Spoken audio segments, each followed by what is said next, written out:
Il y a des méthodes, il y a des discours. Le ministre de la Santé, chez nos confrères de Paris Match, a des mots assez durs qui ont été remarqués en direction de certains de vos confrères. Il dit, je le cite, les déclarations de certains médecins nous ont fait du mal collectivement. Il fait allusion en fait au mois d'août quand lui, il a le sentiment d'avoir alerté sur la reprise de l'épidémie, en particulier chez les jeunes.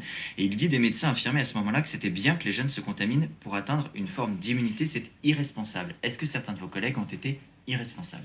Globalement, nous avons une poignée de personnes, pas que des médecins, qui tiennent depuis plusieurs mois des propos que je qualifierais effectivement d'irresponsables.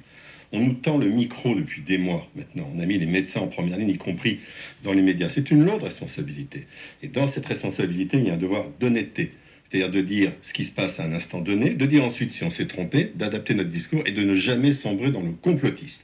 Alors cette poignée de personnes, effectivement, commet erreur après erreur, ne corrige jamais, n'admet jamais rien et verse dans le complotisme. Donc oui, nous avons une forte responsabilité et certains sont irresponsables, je suis d'accord. Et vous pensez à qui?